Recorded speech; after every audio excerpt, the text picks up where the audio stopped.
दोस्तों नमस्कार, सत श्री अकाल, सलाम वालेकुम। जी हाँ, इस जहर भरे दौर में थोड़ा बच के चलिए, मोहब्बतों से गुजारा करना चूंकि हमें सिखाया है गांधियों ने, मत आना भरमाने में इन संघियों के।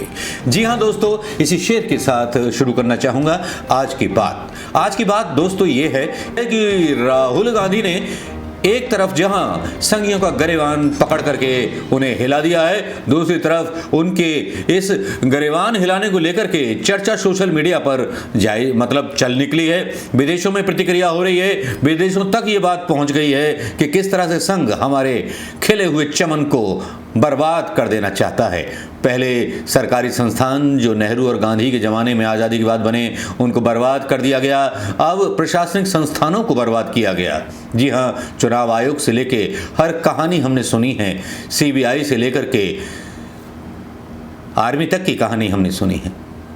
लेकिन आज एक ऐसी कहानी हो जाती है जिस कहानी को सुनने के बाद आपको लगेगा कि आने वाले देश में, आने वाले समय में होगा क्या, क्योंकि राहुल गांधी एक मर्द का बच्चा है जो आंखों में आंखें डाल के खान साहब से बात करता है, खान के बेटी से बात करता है, ओए खोते जवाब दे। और राहुल गांधी जब ये जवाब मांगते हैं तो भारतीय जनता पार्टी के नेताओं के पसीने छूटने लगते हैं, क्योंकि Rahul Gandhi to the point बात करते हैं। टू द पॉइंट जब एक ट्वीट करते हैं तो उस पर बवाल हो जाता है। बवाल इसलिए भी हो जाता है क्योंकि गुपचुप तरीके से संघ के लोगों की नियुक्ति एक ऐसे पद पर की जाती है जो लोक सेवा आयोग का प्रमुख होता है, संघ लोक सेवा आयोग का प्रमुख होता है। जी हाँ, यह खबर पुरानी हो गई, लेकिन इस खबर के बारे में ना तो मीडिया ने कुछ बात बताई होगी, ना इसके बारे में प्रधानमंत्री मोदी से पूछा होगा, क्योंकि मीडिया तो केवल ये है मीडिया तो मोदी जी के दरबार में केवल मुजरा करने का काम करता है। जिन खबरों को वो कहते हैं वो दिखाता है, उन खबरों को नहीं दिखाता जो देश के लोगों के लिए जरूरी होती है। उन खबरों को नहीं दिखाता, चाहे महंगाई का मुद्दा हो, चाहे बेरोजगारी का मुद्दा हो, नहीं दिखाता। लेकिन चलिए, आज राहुल गांधी ने इसी बहाने भारतीय जनता पार्टी के कपड़े उतार दिए। कपड़े कुछ इस तरह से उतारे और साथ में संघ के भी कपड़े उतर गए। पहले राहुल गांधी की खबर को मैं पढ़ के सुनाना चाहूंगा। संघ लोक सेवा आयोग के नए प्रमुख की नियुक्ति को लेकर के बवाल मच गया है। संस्थाओं का भगवाकरण करने की कोशिश की जा रही है। राहुल गांधी ने निशाना साधा है। राहुल गांधी ने निशाना साधा है सोनी, यूपीएससी के मनोज सोनी जो नए जो हैं वो अध्यक्ष होंगे संघ लोक सेवा आयोग के। सोनी बचपन से ही गुजरात के आणंद जिले के स्वामीनारायण संप्रदाय के अनुपम मिशन से जुड़े रहे हैं। जनवरी 2020 में उन्हें निष्कर्म कर्मयोगी निस्वार्थ कार्यकर्ता या साधु बनाया गया। हु इज मनोज सोनी का इतिहास पहले मैं आपको बताना चाहूंगा। संघ लोक सेवा आयोग के नए चेयरपर्सन मनोज सोनी भारतीय जनता पार्टी और आरएसएस के साथ अपने घनिष्ठ संबंधों को साझा करते हैं। वह गुजरात के एक धार्मिक संप्रदाय से भी जुड़े हुए हैं। माना जाता है कि नरेंद्र मोदी जब गुजरात के मुख्यमंत्री थे तब सोनी उनकी स्पीच राइटिंग का काम करते थे।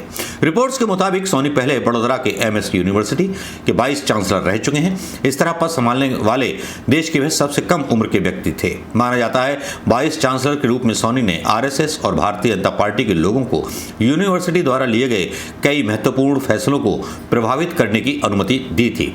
दूसरी ओर in search of a third space किताब में सोनी ने गुजरात 2002 के दंगों का हिंदुत्व नैरेटिव वाला अनुरूप प्रस्तुत किया था, जिसमें गोधरा कांड को लेकर के बहुत बड़ी सफाई दी गई थी।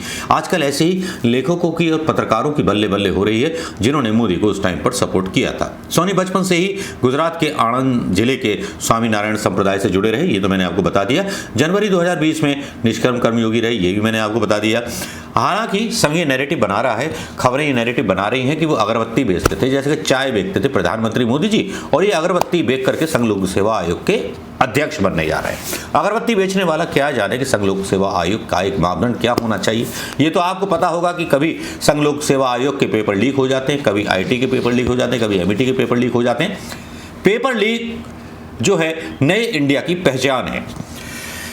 अब जहाँ तक उनकी शैक्षणिक योग्यता का सवाल है, उन्होंने इंटरनेशनल रिलेशन स्टडी में विशेषज्ञता के साथ पॉलिटिकल साइंस का अध्ययन किया। इससे पहले उन्होंने 12वीं कक्षा की विज्ञान परीक्षा में फेल होने के बाद राज रत्न पीटी पटले कॉलेज में कला का विकल्प चुना। उन्होंने post cold war international systematic transition and Indo US relation नामक एक शोध के लिए डॉक्टरेट की उपाधि हासिल की। अपनी पढ़ाई के बाद उन्होंने सरकार पटेल यूनिवर्सिटी में पढ़ाया। उनकी शिक्षा अनुपम मिशन द्वारा वित्त पोषित की गई थी, जो कि एक सांप्रदायिक जो एक संप्रदाय का माना जाता है। यूपीएससी ने अपने प्रोफाइल में सोनी के डॉक्टरेट शोध को 1992 और 95 के दौरान सबसे शुरुआती और अपनी तरह के एक अध्ययन के रूप में वर्णित किया है।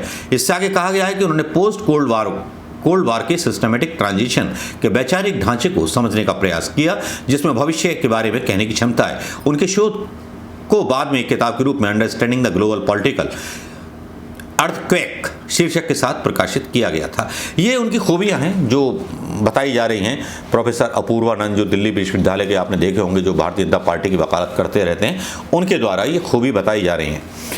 ऐसे व्यक्ति को यूपीएससी के चेयरमैन पद पर पदोन्नत करने का स्पष्ट अर्थ है। अब इस संस्था को आदर्श रूप से राजनीति के प्रभाव से मुक्त होनी चाहिए थी। में तटस्थ नियुक्तियां नहीं होंगी। अब स्पष्ट हो गया है, यहाँ लेटरल एंट्री शुरू हो गई है, प्रोफेसर अपूर्वानंद ने बोला है। और इस पर बवाल हो गया है। बड़ौदा के महाराजा सयाजी राव विश्वविद्यालय के कुलपति के रूप में सोनी के कार्यकाल पर अपूर्वानंद ने बताया कि उनके कार्यकाल के दौरान विश्वविद्यालय ने अपने स्टैंडर्ड में तेज गिरावट देखी थी। विश्वविद्यालय में ललित कला संकाय हुआ करती थी, फाइन आर्ट गैलरी, लेकिन उनके नेतृत्व ने इसे नष्ट कर दिया। तृणमूल कांग्रेस ने भी इस पर आपत्ति जताई। राज्यसभा सांसद जवाहर सरकार, जो पहले भारत सरकार के सचिव रह चुके हैं और आईएएस बैकग्राउंड से आते हैं, सोनी की नियुक्ति पर ट्विटर पर लिखते हैं कि हेडकोर हिंदुत्ववादी भिक्षु मनोज सोनी अब यूपीएससी के प्रमुख होंगे। आईएएस आईपीएस केंद्रीय सेवा अधिकारियों का चयन करने के लिए भगवान भारत की मदद करे। पूर्व केंद्रीय सूचना आयुक्त और सेवानिवृत्त आईपीएस अधिकारी यशोवर्धन आजाद कहते हैं, राइट विंग एस्टेब्लिशमेंट तथा कथित लुटियंस वालों से द्वेष है। मैंने सोनी के रिकॉर्ड खंगाले और पाया कि उन्होंने जाहिर तौर पर कुछ अंतर्राष्ट्रीय पुरस्कार हासिल किए हैं। सोनी की नियुक्ति को विभिन्न आयोगों और कई केंद्रीय विश्वविद्यालयों के भगवाकरण के हिस्से के रूप में देखा जा रहा है। राहुल गांधी भी ट्वीट करते हैं, यूनियन प्रचारक संघ commission, Indian constitution is being demolished, one institution at a time. New chairman of UPSC Manoj Soni shares close ties with BJP and RSS. बाहर का एक आर्टिकल वो यहाँ पर टैग करते हैं। अब सवाल उठता है कि संघ की इतनी हिम्मत क्यों हो रही है, क्योंकि विपक्ष कमजोर है।